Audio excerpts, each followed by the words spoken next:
Before we ever had a seat at the table, we had to survive the fields. Before we could learn to read their books, we had to remember who we were without them. Before we could walk their hallways in suits, we had to carry the names, the stories, and the silences. These aren't just different moments. These are the same man across time, a single journey split across generations. The paths we cross as Black people are layered with obstacles we didn't choose and decisions we had no luxury to avoid. But still, we moved forward. Still, we carry the fire. Still, we remember. Hi, I'm Gary Mobley. Welcome to The Mirror in the Window, a space for exploring identity, truth, and leadership through the lens of history, culture, and collective memory. This is the second part of the Fireworks and the Fury series, inspired by America's 4th of July. This episode is titled, We Were Never Meant to Survive, telling the truth when the silence was by design.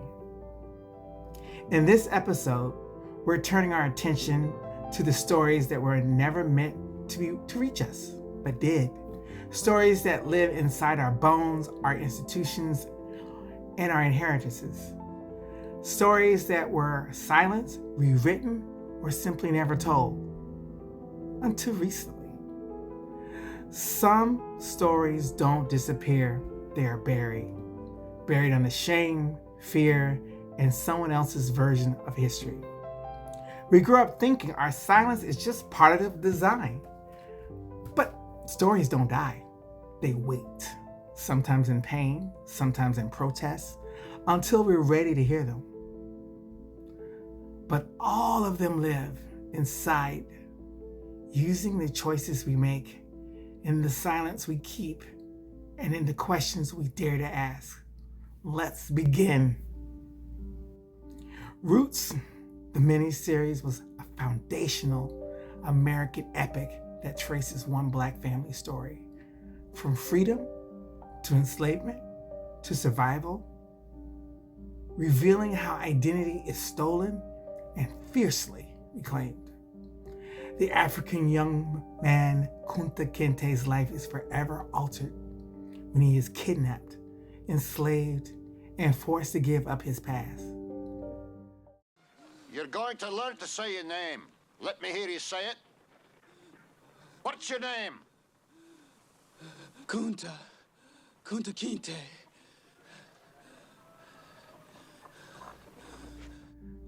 When Kunta Kinte is whipped for refusing to accept the name Toby, it's not just punishment. It's a deliberate act of erasure. To rename is to erase. To strip language, history, and self is architecture of violence. American history isn't just built on the backs of the enslaved. It's built on the erasure of their very personhood. Yet through it all, Kunta's spirit refused to vanish. My name is Kunta Kinte. Mustn't say, you name Toby. Hey, what's the matter with you? Cut me loose. Kunta Kinte. That wasn't defiance. That was legacy.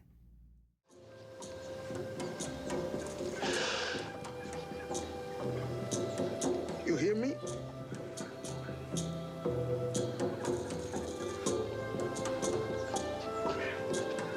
It could be another day.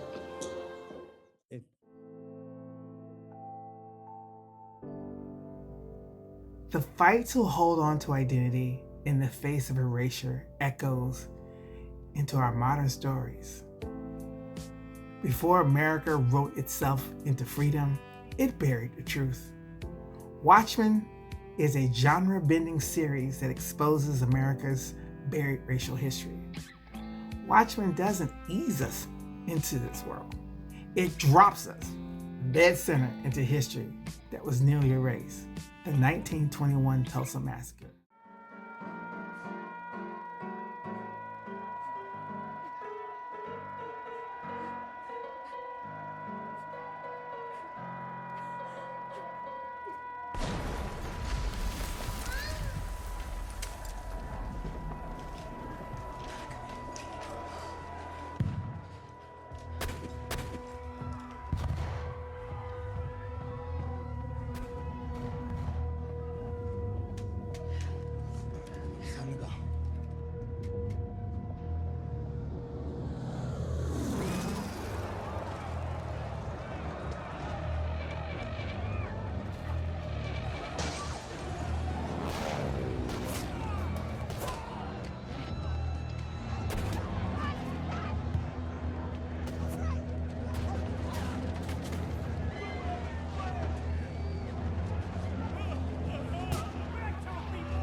thriving black city burned to the ground by white rage and lies. For many viewers, it was the first time they even heard of Black Wall Street, let alone see it burn. Not in textbooks, not in documentary, but in prime time, in high definition, in flames. And that's the brilliance and the heartbreak of Watchmen. It reveals that a past buried isn't a past extinguished. It festers, it echoes, and it reveals a history far more complex and more whitewashed than many of us were prepared to face. Because Watchmen teaches us this: history's shadows hold vital truths. If we dare to look, and when we do look, what we find may not just be injustice, but the stories of those who were masked not to hide who they were, but to survive what the world refused to see.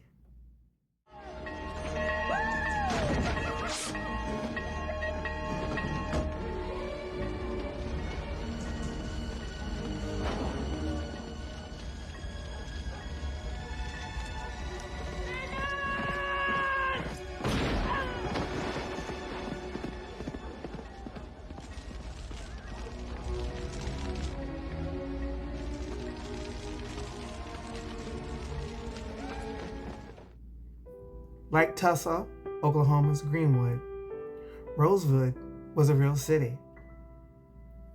The movie Rosewood tells the story of that real black town in 1920s Florida. It was thriving, self-sustained, and full of promise. Until it wasn't. Until it was violently destroyed by a white mob fueled by a lie. Homes were torched, families hunted, and after the smoke cleared, Rosewood disappeared. Not just from the land, but from the American story. For decades, there were no school lessons, no national mourning, no acknowledgement, just silence.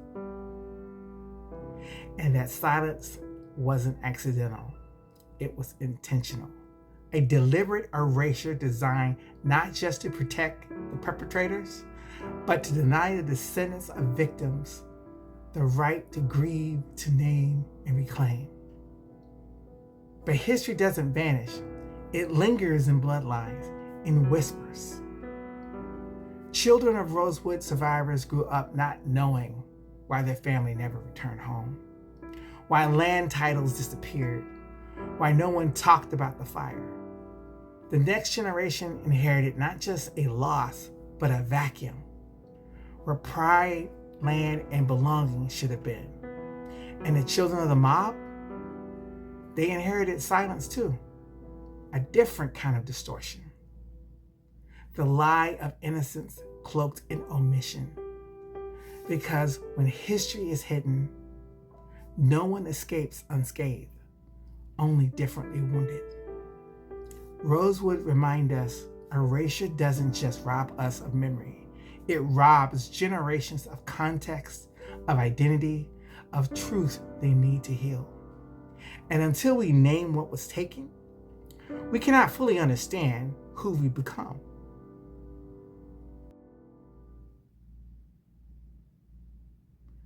Legacy doesn't always come in grand events.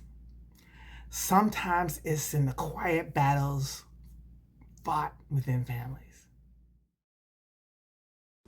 Look at this piano. Look at it. Mama Ola polished this piano with her tears for 17 years. For 17 years, she rubbed on it till her hands bled. Then she rubbed the blood in, mixed it with the rest of the blood on it. Every day God breathed life into her body. She rubbed and cleaned and polished and prayed over. Play something for me, Bernice. Play something for me, Bernice. Play something for me, Bernice. Every day. I cleaned it up for you. Play something for me, Bernice. You always talking about your daddy, but you don't never stop to look at what his foolishness cost your mama. 17 years worth of cold nights and an empty bed for what? For a piano? For a piece of wood to get even with somebody? I look at you, and you're all the same. You, Papa Boy Charles, Whiny Boy, Doka, Crawley, y'all alike. All this thieving and killing, and what it ever lead to? More killing and more thieving. I ain't never seen it come to nothing. People getting burnt up, people getting shot, people falling down their wells. It don't never stop. Come on now, Bunnies. Ain't no sense getting upset. I done a little bit of stealing, here and there. In the piano lesson, a carved upright piano sits heavy in the center of a home and of a family's history. It's not just furniture, it's memory, it's grief, it's resistance carved into wood, unplayed. Every image etched into its frame, a face, a name, a lineage, tells the story of a family's enslaved past, their survival, and the cost of their freedom. The conflict at the heart of the story is not just about whether to keep or sell the piano. It's about whether to carry or release the burden of inherited pain. Do we honor our ancestors by preserving their memory, even if it keeps us bound to suffering? Or do we honor them by letting go, moving forward and forging something new? This is the emotional weight of legacy. It asks us not only to remember, but to decide how that memory will live in us. For Bernice, the piano is sacred. For Boy Willie, it's a stepping stone. Both are right. And neither path is easy, because the truth is, legacy doesn't always come as a blessing. Sometimes it comes as a haunting. What do we do with the stories that live in our bones but stall our momentum? How do we build something new without disrespecting what came before? The piano lesson doesn't answer those questions. It lives inside them. And in doing so, it challenges us to sit in the discomfort of inheritance, to ask, how do we carry inherited pain without being crushed by it? What parts of our past are keeping us rooted? And what parts are keeping us stuck? One of the most poignant and resonant lines from the piano lesson comes from Bernice, when she confronts the legacy embedded in the piano and calls on her ancestors for strength. You can't sell your soul for money. It don't belong to you in the first place. It belongs to your mama, your daddy, and your daddy's daddy. You can't sell that. It wasn't yours to begin with. This quote perfectly embodies the tension between ownership and stewardship, inheritance and agency, and the spiritual weight of legacy, all central to the piano lesson and the broader themes of the mirror and the window.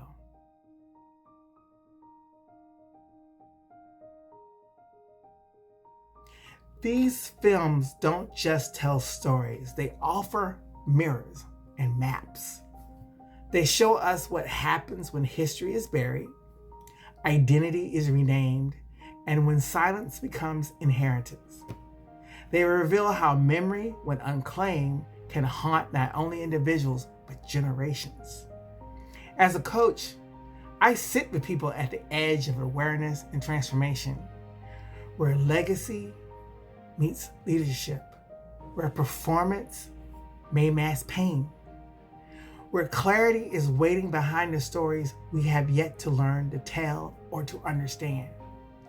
These stories, the ones captured in these films, preserved in grief and performed in a rage of resistance, become tools in the coaching space. They open doors for deeper reflection. They make the invisible visible, because you can't lead what you can't name. You can't free what you won't face. Whether it's Kunta Kinte holding on to his name, or Hooded Justice hiding behind a mask, or Boy Willie wanting to sell the piano that carries his past. Each of them is navigating the same question my clients face. What do I do with what I've inherited? This work isn't about film critique. It's about soul inquiry.